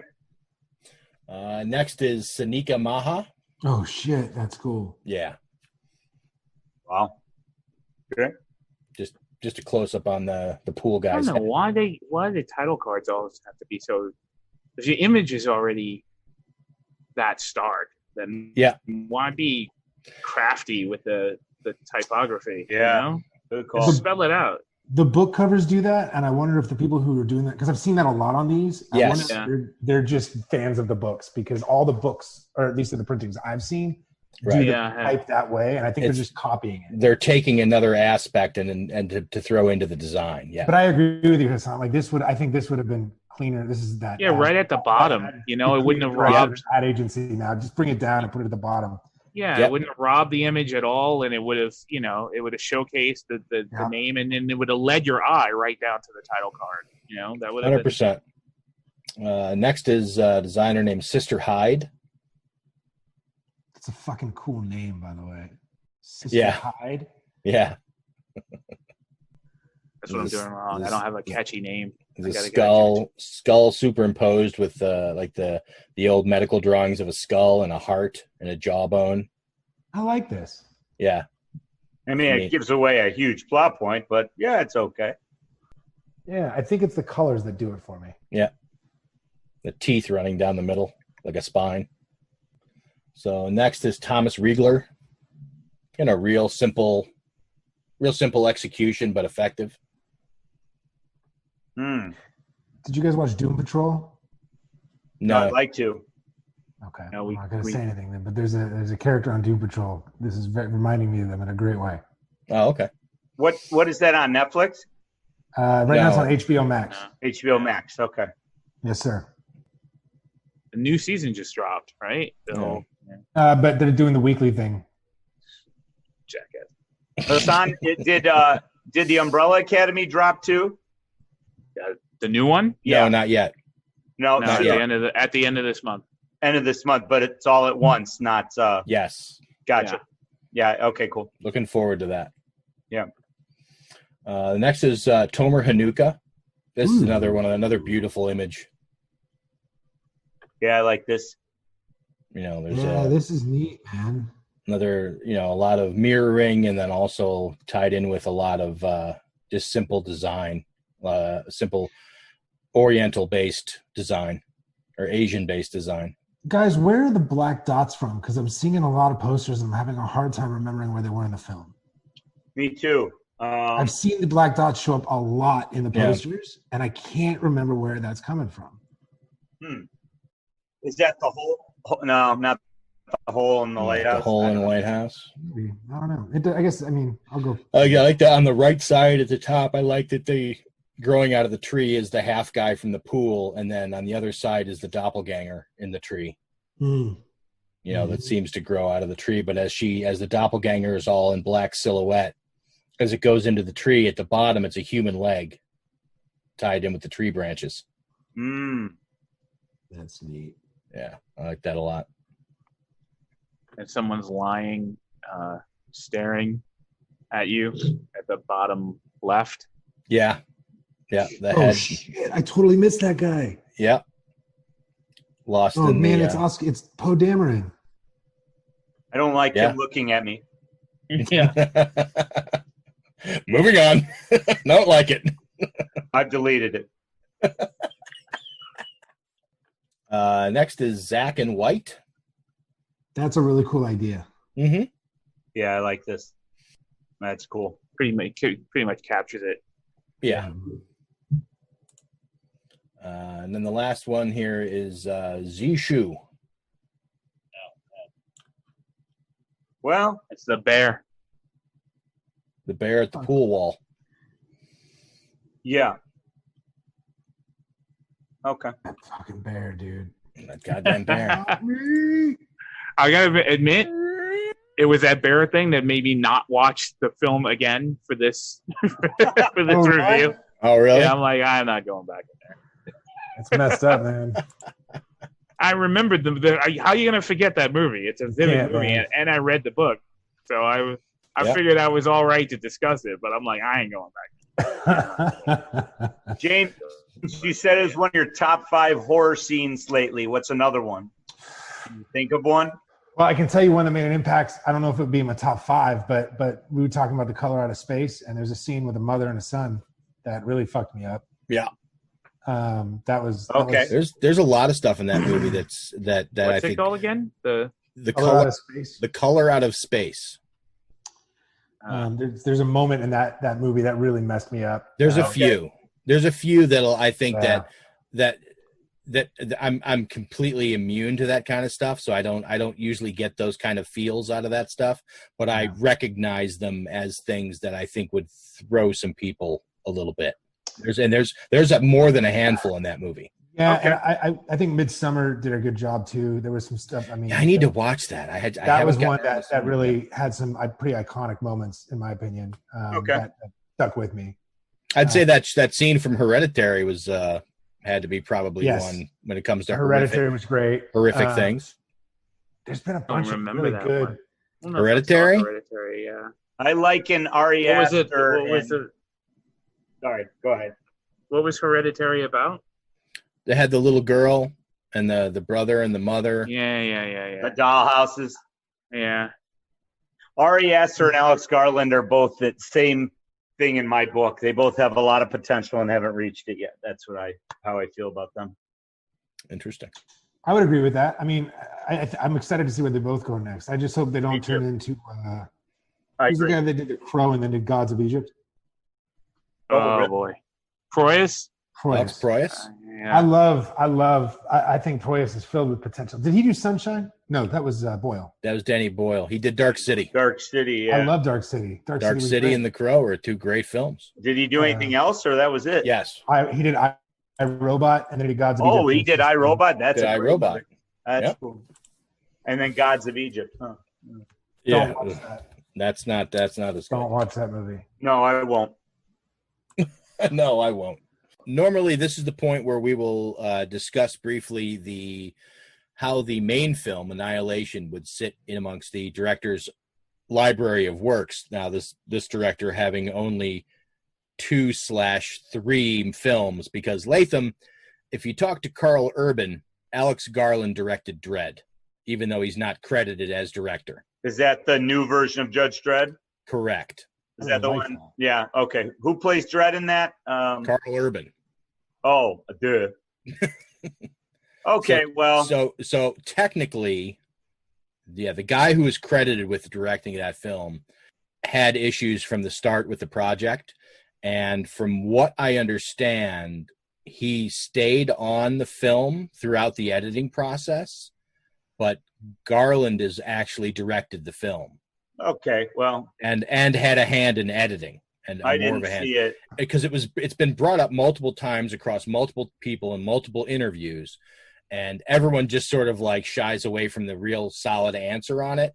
But a year or so ago, there was an interview done, and Garland was talking about it and said that he and the credited director came to an understanding very early on in the process that.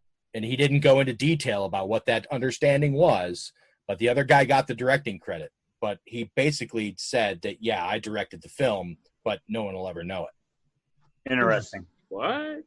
Yep. Well, I can still see that. I've never seen it. So he didn't direct this film. What? What? We're talking about Dredd. I missed what we were talking. Dredd. I don't know why we're talking. Easy. We're almost done, Sleepy. Those posters messed me up. Right. I think Annihilation's his best film. So Ex Machina. These are Rotten Tomatoes scores. So Ex Machina has a 92. Annihilation has an 88. Dredd has a 79.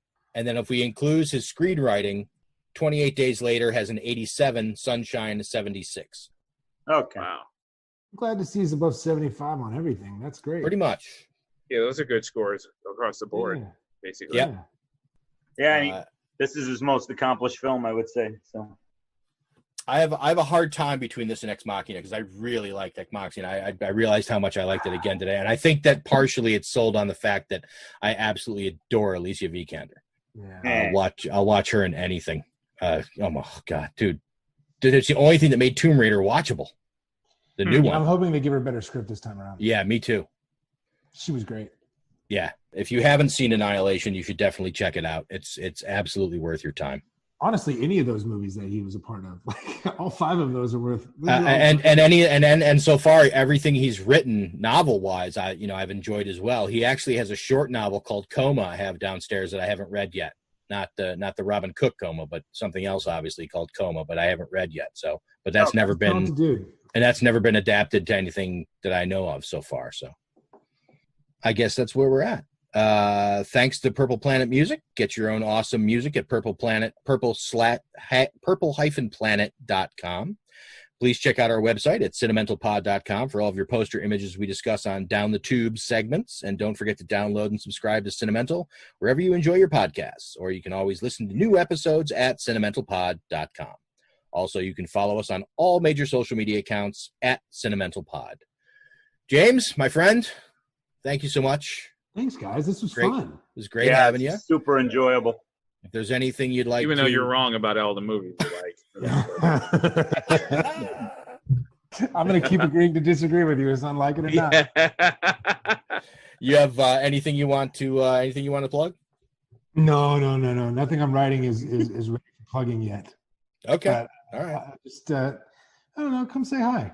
Follow me on social. You don't have to follow me. Just come say hello. Drive down to Mississippi. Go say hi. Yeah, knock on his door. It's very human. Yeah, don't do that.